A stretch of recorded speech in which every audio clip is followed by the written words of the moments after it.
అన్న అంటే నాగార్జున గారిని అంత ప్రిఫరెన్స్ ఇవ్వలేదు అంటున్నారు విలన్ గా. ఉందన్నా, ఉంది కాదన్నా, ఉంది ఒక్క సీన్ లో మీకు ఒక పెద్ద ట్విస్ట్ చేస్తాడు నాగార్జున. నాగార్జుననే మొత్తం డామినేషన్ సినిమా మొత్తం లేపింది నాగార్జుననే.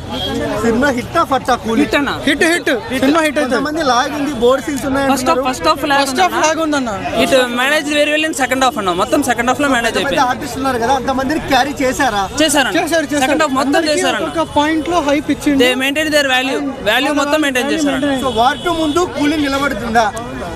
కూలీనే నిలబడుతుందన్న, మొత్తం కూలీనే నిలబడుతుందన్న. మొత్తం స్క్రీన్ మారుస్తారు. వెయిట్ చేయండి జస్ట్ ఫర్ 2 days. మొత్తం స్క్రీన్ లో మొత్తం కూలీ ఆక్యుపెన్సీ వస్తుంది. రజనీకాంత్ స్టైల్, ఆ మేనరిజం ఎలా ఉందన్న? మొత్తం పర్ఫెక్ట్. రజనీ సేమ్ అన్న, రజనీ సేమ్ అదే సేమ్ మాస్ అండి, ఎవ్రీథింగ్ క్యారీ ఓవర్ చేసిండు. కానీ మొత్తం ఈ డామినేషన్ మొత్తం నాగార్జుననే మొత్తం. రజనీకాంత్ కి బక్కోడ్ ఫేమస్ మ్యూజిక్ ఎలా అనిపించింది? ఈ సినిమాలో కొంచెం డిసప్పాయింట్ అయినా. Only two BGMs. Upendra entry BGM super ఉంటుంది. తర్వాత అల్లేలో పోలేమా బీజిఎం సూపర్ ఉంటుంది. మిగతాన్ని సరిగ్గా కొట్టలేకపోయినాడు.